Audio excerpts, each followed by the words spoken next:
Dan kini tibalah kita di bulan teristimewa Ramadan Syahrul Barokah, bertabur rahmat magfirah.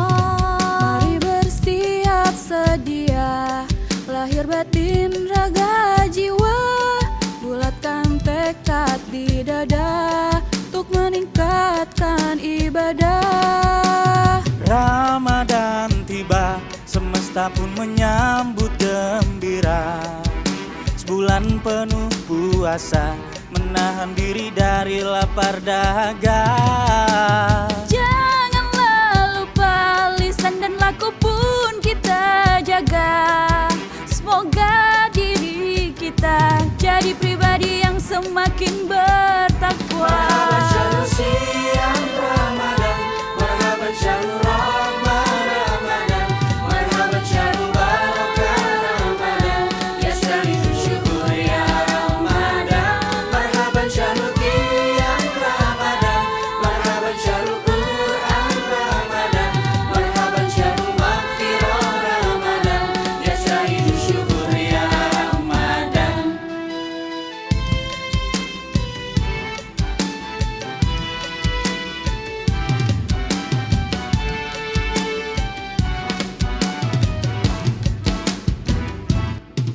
Di bulan mulia, TV-mu hadir menyapa Anda dengan syiar dakwah, berkemajuan mencerahkan semesta.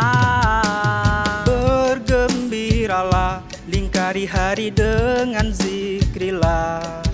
Semoga diri kita jadi pribadi yang semakin bertakwa. Ramadan tiba, semesta pun menyambut gembira. Sebulan penuh puasa, menahan diri dari lapar dahaga. Janganlah lupa, lisan dan laku pun kita jaga. Moga diri kita jadi pribadi yang semakin bertakwa. Marhaban syahrul siang Ramadan, marhaban syahrul rahmah Ramadan, marhaban syahrul barakah Ramadan, ya sayyidu syukur ya Ramadan. Marhaban syahrul qiyam Ramadan, marhaban syahrul Quran Ramadan, marhaban syahrul maghfirah Ramadan, ya sayyidu syukur ya Ramadan.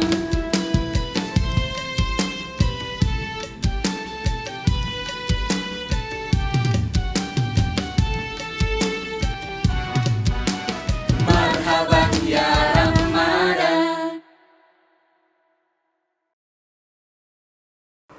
Assalamualaikum warahmatullahi wabarakatuh.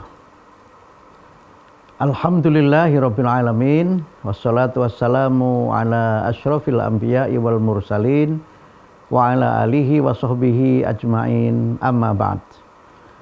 Pemirsa Kolak dimanapun Anda berada, jumpa kita kembali dalam Kolak edisi Ramadan yang untuk tahun ini mungkin kita rubah dari dialog menjadi monolog.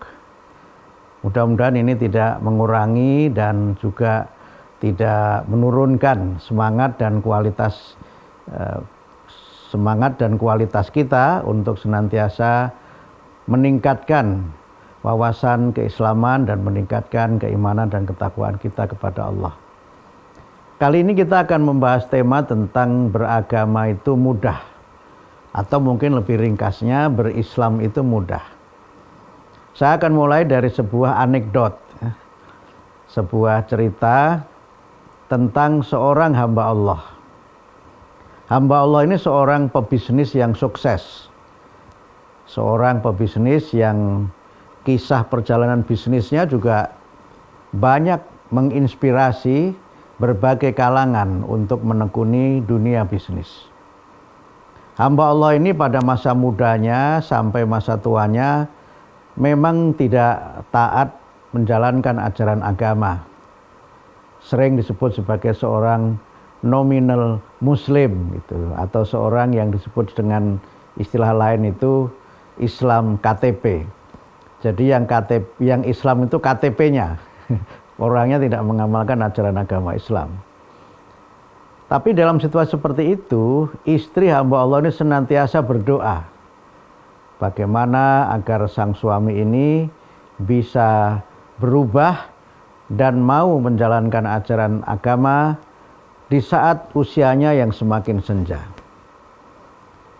Terus menerus sang istri berdoa, dan rupanya Allah mengabulkan doa sang istri itu. Sampai suatu ketika sang suami ini tiba-tiba mengajak istrinya untuk menunaikan ibadah haji. Wah, itu sesuatu yang sangat surprise ya, sangat mengejutkan. Tentu saja istrinya langsung mengatakan setuju, bahkan sangat bergembira dengan ajakan suaminya itu. Dan memang bisa haji tanpa harus menunggu antrian panjang seperti sekarang ini, karena memang ini peristiwanya terjadi agak lama ya sebelum sistem haji dan juga antrian haji seperti yang kita rasakan sekarang ini. Tapi hamba Allah ini hanya punya bekal dan modal untuk beribadah. Dia ingin menjadi lebih baik. Ini cara Allah membuka pintu hati dan membuka hidayah hambanya. Nah, begitu dia berangkat ibadah haji, memakai pakaian ihram, dan kemudian melaksanakan tawaf, tentu dibimbing oleh mutawif atau para pembimbing ibadah itu, dia ikuti gerakan itu. Tawaf itu bukan ibadah yang sulit sebenarnya kan, karena asalkan benar mengitari Ka'bah, posisi Ka'bah di sebelah kiri, berputar 7 kali dan membaca doa sebisanya. Nah, hamba Allah ini tidak tahu harus membaca apa. Dia tidak tahu bagaimana bacaan-bacaan di dalam ibadah tawaf itu. Dan doa-doa yang panjang yang seringkali memang kalau kita baca, doa-doa itu kan sebagian memang dibuat oleh para ulama sebagai pemandu dan juga sebagai ya bagian dari bagaimana jamaah itu lebih beribadah dengan khusyuk. Sampai ketika dia harus berdoa, dia tidak tahu harus membaca dan meminta apa kepada Allah. Sehingga dalam doanya dia mengucap dengan bahasa yang sederhana, ya Allah, kau tahu yang ku mau. Hanya itu aja doa yang dia baca. Wah, ini kalau sebagian kita mungkin menganggap, wah ini doanya main-main ini. Tapi menurut saya tidak ada yang salah dari yang dia lakukan. Sepanjang kaifiyah atau tata cara tawafnya benar, itu insya Allah ibadahnya makbul. Dan tidak ada doa khusus yang memang dituntunkan harus kita baca.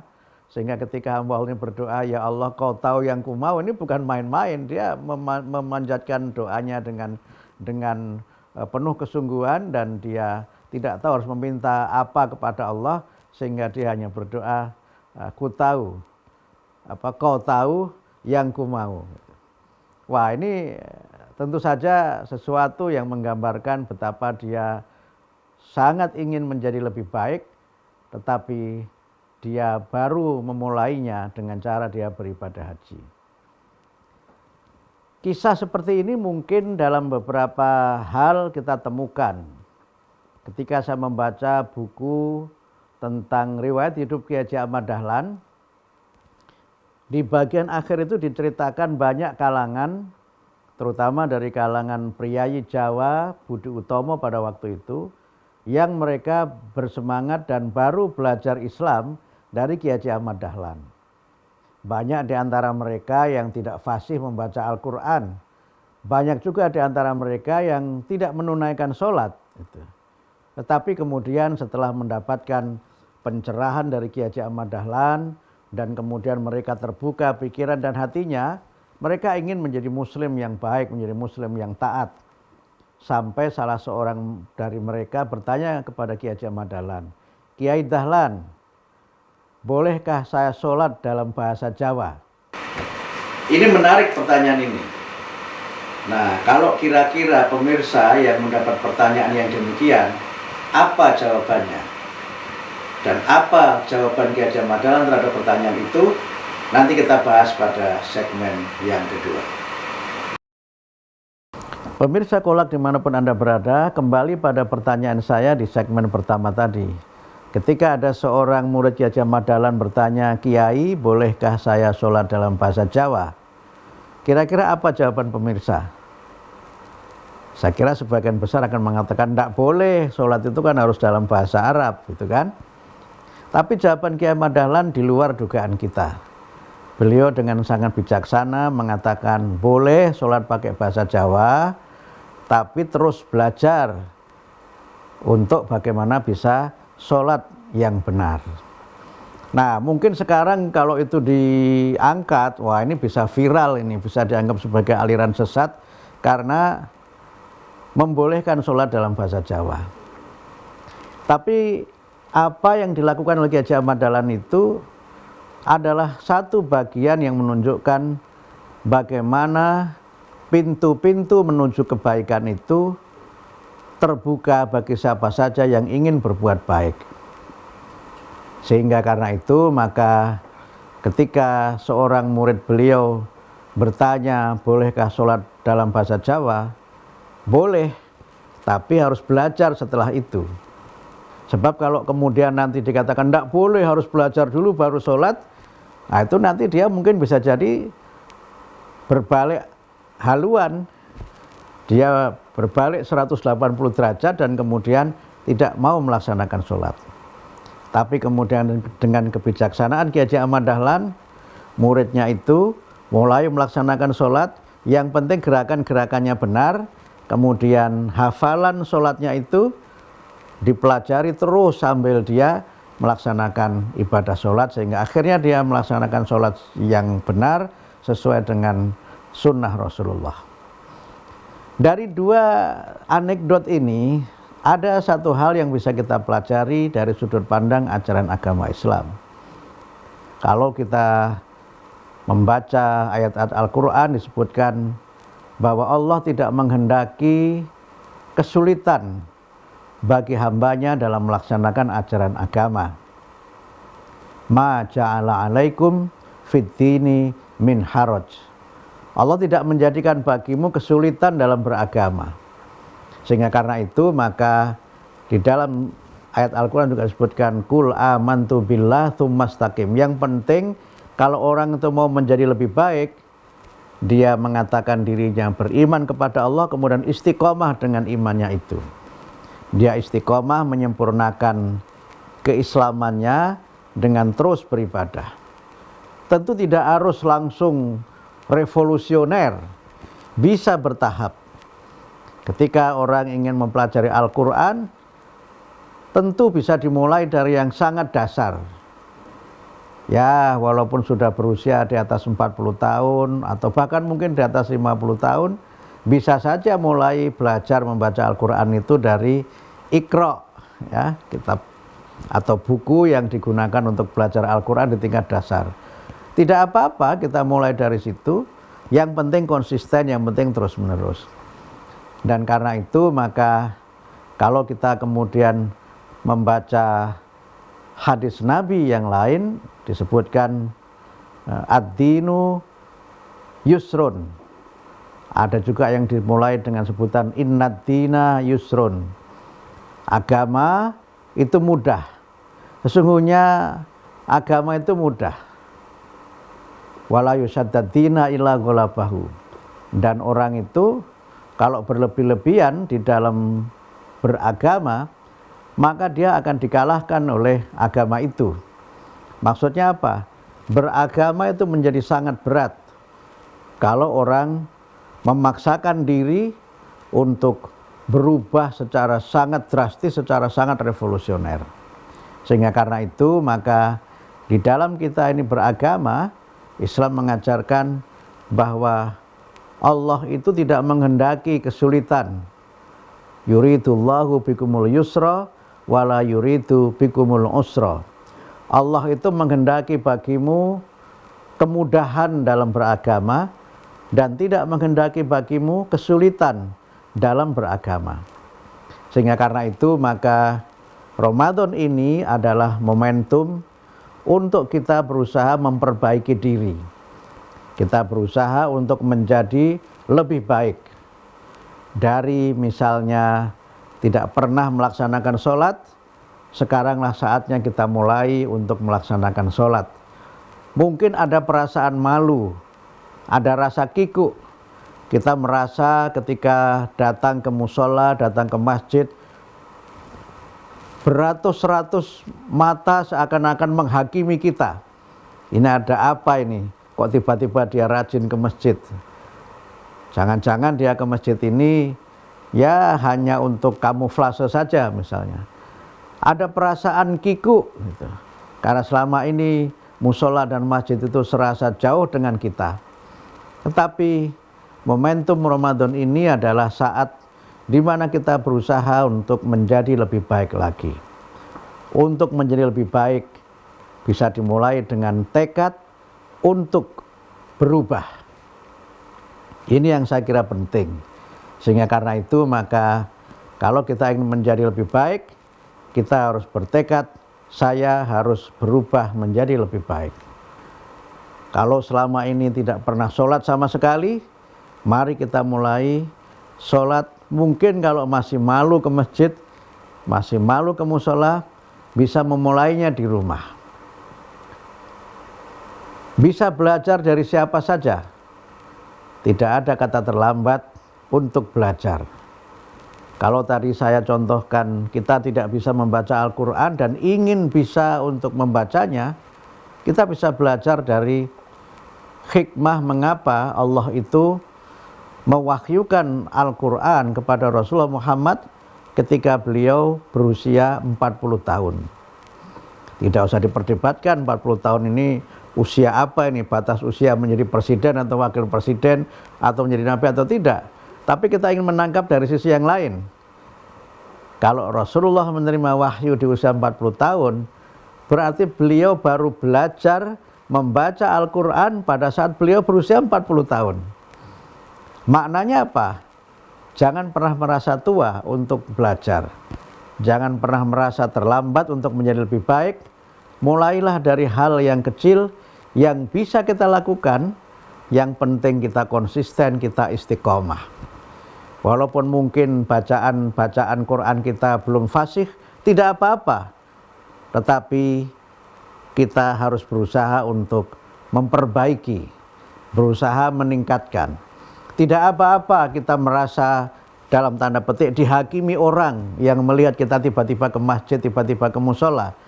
Tapi kalau terus-menerus kita berusaha untuk melaksanakan ibadah itu dengan cara berjamaah, insya Allah mereka adalah orang-orang yang welcome. Orang-orang yang membuka pintu masjid bagi siapapun yang ingin menjadi lebih baik. Orang-orang yang akan memandu dan mendampingi kita untuk menjadi lebih baik. Sehingga karena itu maka marilah kita jadikan Ramadan ini sebagai bagian dari kita meningkatkan kualitas diri. Jangan pernah merasa berat karena Allah memberikan kepada kita syariat Islam itu sesuai dengan kemampuan dan kekuatan yang dimiliki oleh hambanya. La yukallifullahu nafsan illa wus'aha. Allah tidak membebani seseorang kecuali sesuai dengan kemampuannya. Karena itu maka mulailah kita berniat untuk menjadi lebih baik. Kemudian niat itu kita wujudkan dengan usaha melakukan kebaikan-kebaikan. Ada kesalahan, ada kekurangan, itu bagian dari proses. Yang penting istiqomah, yang penting kita berusaha semaksimal mungkin untuk terus memperbaiki dan meningkatkan kualitas diri. Mudah-mudahan kalau kita awalnya hanya berdoa, ya Allah, Kau tahu yang ku mau, kemudian diikuti dengan belajar membaca doa-doa yang masyru'at, doa-doa yang disyariatkan. Kalau kita belum bisa berdoa dalam bahasa Arab, kita bisa berdoa dengan bahasa apa saja. Karena Allah adalah Tuhan yang maha mendengar, Tuhan yang maha mengetahui apapun yang diminta oleh hambanya dalam bahasa apapun juga. Di dalam Quran disebutkan, wa idza sa'alaka ibadi anni fa inni qarib ujibu da'watad da'i idza da'an falyastajibuli wal yu'minu bi la'allahum yarsyudun. Ketika hamba-hamba Allah itu bertanya tentang aku, Jawablah, sesungguhnya aku Allah itu sangat dekat.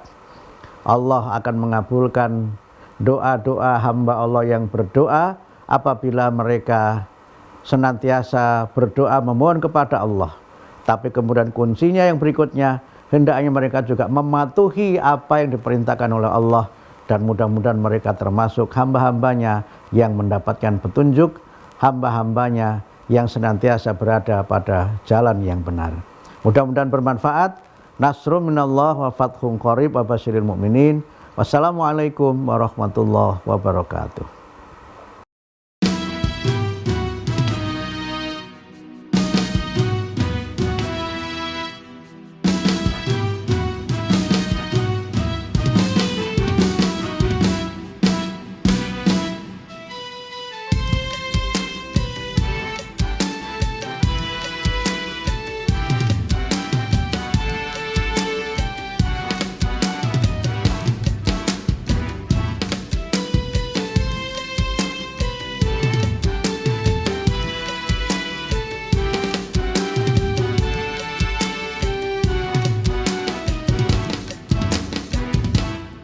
Dan kini tibalah kita di bulan teristimewa Ramadan Syahrul Barokah, bertabur rahmat magfirah. Mari bersiap sedia, lahir batin raga jiwa, bulatkan tekad di dada untuk meningkatkan ibadah. Ramadan tiba, semesta pun menyambut gembira. Sebulan penuh puasa, menahan diri dari lapar dahaga. Janganlah lupa lisan dan laku pun kita jaga.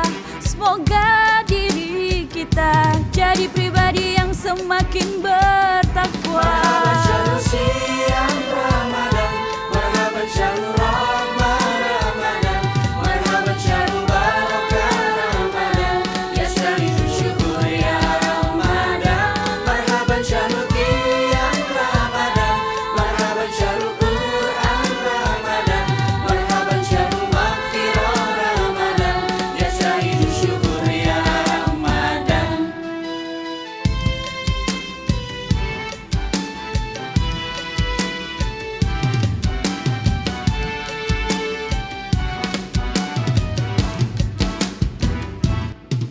Di bulan mulia, TV-mu hadir menyapa Anda dengan syiar dakwah, berkemajuan mencerahkan semesta.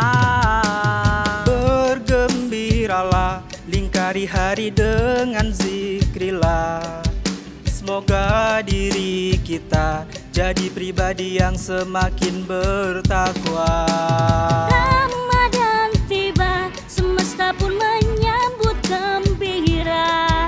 Sebulan penuh puasa, menahan diri dari lapar dahaga. Janganlah lupa, lisan dan laku pun kita jaga. Moga diri kita jadi pribadi yang semakin bertakwa.